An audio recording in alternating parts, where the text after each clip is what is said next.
शैतानिर्रजीम बिस्मिल्लाहिर्रहमानिर्रहीम। करोड़ दुरूद नबी अकरम सल्लल्लाहु अलैहि वसल्लम के ज़ात मुबारका के लिए जो वजह वजूद कायनात हैं। अस्सलाम वालेकुम स्टूडेंट्स, कैसे हैं आप सब? उम्मीद करती हूँ खैरियत से होंगे। आज हम करेंगे एक्सरसाइज 2.2 का क्वेश्चन नंबर 7। 6 क्वेश्चन तक हम ऑलरेडी डन कर चुके हैं। तो क्वेश्चन नंबर 7 में रिक्वायरमेंट है find the indicated term of arithmetic sequence by position to term rule.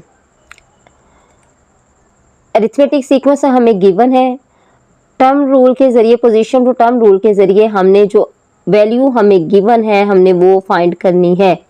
Position to term rule क्या होता है? फर्स्ट क्वेश्चन है 15, 21, 27, 33 और A13। हमारे पास जनरल टर्म का फार्मूला होता है AN is equal to A1 plus N-1 into D। हम इसकी पहले पोजीशंस, जितनी हमें पोजीशंस गिवन है ना, हम चेक कर लेते हैं कि ये किस पोजीशंस पे हैं। हम एक कॉलम बनाते हैं और कॉलम में हम राइट करेंगे कि ये किस किस पोजीशंस पे हमने इनको सॉर्ट आउट करना है। ठीक है, यहाँ पर हम लिखते हैं पोजीशन, कितने डिजिट्स हैं हमारे पास? 1 2 3 4। तो 1 2 3 4 और यहाँ पर आ जाएगी हमारे पास, लास्ट में आ जाएगी टर्म। यहाँ हमने देखना है कि हमारे पास टर्म जो है, ये वाली टर्म इस पोजीशन पे कैसे आती है। अब हमारे पास 15 है, 15 को कैसे करेंगे कि 5 3 है 15, लेकिन अगर इन दोनों वैल्यूज को देखें तो इनके दरमियान 6 का डिफरेंस है, इन दोनों को देखें इनके दरमियान 6 का डिफरेंस है। ठीक है, हम अगर इस फॉर्मूले से अपना पोजीशन फाइंड करना चाहें या वैल्यू का, या हम फार्मूला फाइंड करना चाहें कि उस फार्मूले की वैल्यू क्या होगी। AN है, A1 है हमारे पास फर्स्ट वैल्यू, और प्लस N-1 और D हमारे पास है इन दोनों के दरमियान डिफरेंस, दैट इज 6। तो आ जाएगा 15 प्लस 6N-6। 15 में से 6 जाएंगे तो आ जाएगा 9। 9 प्लस 6N।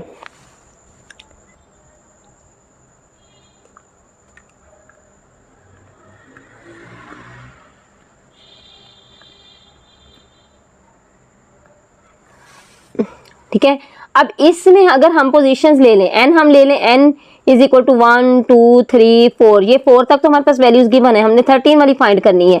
हम यहाँ पर अपना फार्मूला अप्लाई कर लेते हैं। पोजीशन बाय टर्म्स लिख रहे हैं यहाँ पर, पोजीशन बाय टर्म। ठीक है, अब ये है हमारे पास 6N प्लस 9, यहाँ हम लेंगे n को 1 6 और N1 प्लस 9, 6 6 1 और 9, ये आ जाएगा 15। ठीक है, इसी तरह सेकेंड है 6, n की जगह हम लेंगे 2 प्लस 9, n की जगह 2 लेंगे, 6 2 12, 12 और 9 21। यहाँ पर आ जाएगा 6 को हम 3 से लेते हैं, 6 3 18, 18 और 9, 18 और 9 27। अगेन 6 को हम 4 से लें, 6 4 24 प्लस 9, 6 4 24 और प्लस 9 कितना आ जाएगा? 33। ठीक है, अब हमारे पास जो है वो लास्ट वाली वैल्यू जो है वो n इज इक्वल टू 13 है। n इज इक्वल टू हमने 13 फाइंड करना है। तो n 6 13 प्लस 9, 13 6 मल्टीप्लाई करके देख सकते हैं आप। 13 6 18, 6 3 18, 1 कैरी और 6 1 6 और 1 7, 78। 78 में 9 प्लस किए तो आ जाएगा 87। ठीक है, ये हमारे पास इस फॉर्मूले के अकॉर्डिंग भी हो सकता है और पोजीशन टू टर्म रूल के भी अकॉर्डिंग हो सकता है। पहले आप फार्मूला फाइंड कर लें, फार्मूला फाइंड करने के बाद आप उनमें टर्म्स जो है, नंबर ऑफ टर्म्स जो है वो ऐड करते जाएं और नंबर ऑफ टर्म्स के साथ मल्टीप्लाई करते जाएं डिस्टेंस को, और जितना भी जो हमारे पास आएगा उसके साथ फार्मूले के साथ कांस्टेंट वैल्यू उसको प्लस करते जाएं या माइनस करते जाएं तो हमारे पास ये टर्म्स आती जाएंगी। तो इसी तरह इसको हमने सॉल्व किया है। 13 6 78 और 78 को 9 में प्लस किया तो 87, और ये इसका आंसर है। अब इसी क्वेश्चन का सेकंड पार्ट है 2 9 16 23 और A41। A41 हमने फाइंड करना है। हमारे पास जनरल फार्मूला गिवन है A1 plus N-1 into D। D देखा हमने, 9 में से 2 माइनस किया तो आ गया 7। ठीक है, अब A1 हमारे पास हमेशा फर्स्ट वैल्यू होती है 2 प्लस n माइनस 1 इंटू 7, 7 को अंदर मल्टीप्लाई किया, 7n माइनस 7 आ गया। अब प्लस माइनस माइनस होता है और 7 में से 2 निकलेगा तो -5 आ जाएगा, क्योंकि जो साइन है वो बड़ी वैल्यू का आता है, तो आ जाएगा 7n माइनस 5। ठीक है, अब अगर इसको टेबल के अकॉर्डिंग ही करें, पोजीशंस और टर्म्स, या फिर हम a1 देख लें। a1 is equal to a1 plus n minus 1 into D, तो हमारे पास आ जाएगा, फार्मूला था हमारे पास आ गया 7n माइनस 5। ठीक है, अब इसके अकॉर्डिंग हमारे पास वैल्यू जो आ गई है, जो हमारे पास इन वैल्यूज का फार्मूला है वो 7n माइनस 5 है। इसमें हम अपना n इज इक्वल टू 1 2 3 4 और देन है 41, कंटिन्यू चलेगा, और देन है 41 लास्ट वन। 7n फर्स्ट वाली वैल्यू फाइंड करें तो हमारे पास आ जाएगा 7 1 जा 7 माइनस 5 2। सेकेंड करें 7 2 जा 14 माइनस 5 9। थर्ड करें 7 3 जा 21 माइनस 5 16। 7 4 जा 28 माइनस 5 23। 7 को 41 से करें माइनस 5, 7 1 जा 7, और ये हमने फाइंड करना है तो आ जाएगा 7 1 जा 7, 7 4 जा 28 और माइनस 5, 287 में से 5 माइनस हो जाएंगे तो आ जाएगा 283। This is the value of 41 term. ठीक है, इसके अकॉर्डिंग आप इनको फाइंड कर सकते हैं। Now last one question of this exercise, find the indicative term of the arithmetic sequence a is equal to 5, d is equal to 3 और a6 is equal to what find करना है। ठीक है, a गिवन है, d given है और number of value given है, वो हमने लगा के तो फाइंड कर लेना है। इसके लिए भी हम अपना फार्मूला ले लेंगे।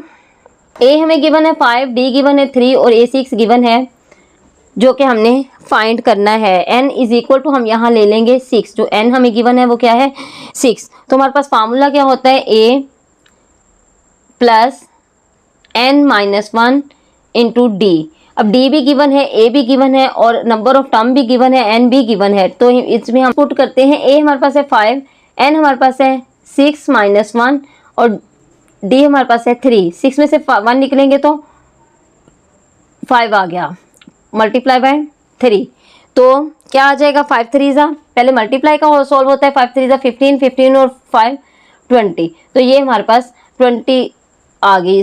इसको सॉल्व करने के बाद वैल्यू आ गई 20। ठीक है, अब यहाँ पर हम इसका करेंगे सेकेंड पार्ट।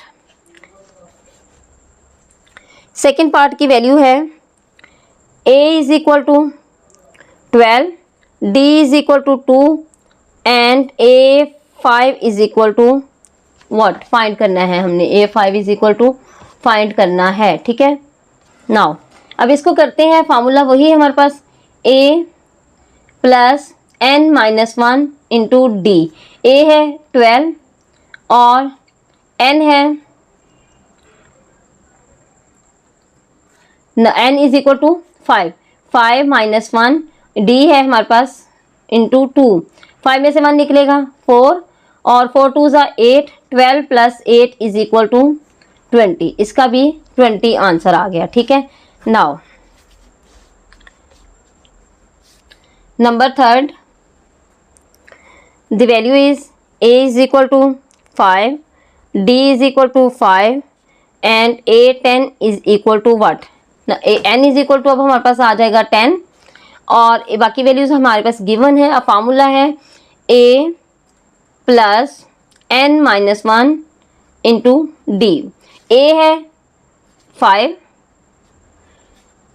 n है 10 माइनस 1 और d है 5। 10 में से 5 निकलेंगे, 10 में से 1 निकलेगा तो आ जाएगा 9 और मल्टीप्लाई बाय 5, 9 5 जा 45, 45 और 5 50। ठीक है, नाउ नंबर 4 पार्ट,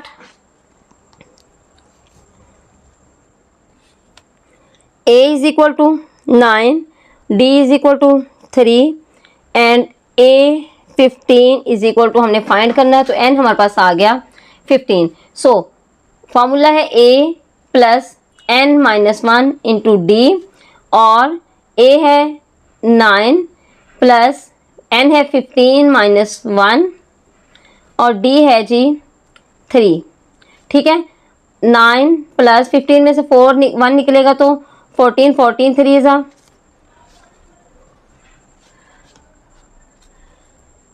15 में से 1 निकला तो 14 आ गया, और 14 3 जा 14 को 3 से मल्टीप्लाई करें तो आ जाएगा 42, 14 1 जा 14, 14 2 जा 28 एंड 14 3 जा 42। 42 में 9 ऐड कर देंगे तो आ जाएगा 51। That will be the answer of this value. इसके साथ ही ये एक्सरसाइज खत्म हो गई है। उम्मीद है आपको समझ आई होगी। कोई भी कॉम्प्लिकेशन हो तो आप कमेंट बॉक्स में मैसेज करके पूछ सकते हैं, आपको रिप्लाई बैक किया जाएगा। वीडियो पसंद आए तो प्लीज़ लाइक करें, शेयर करें, कमेंट करें। Thank you. अल्लाह हाफिज़।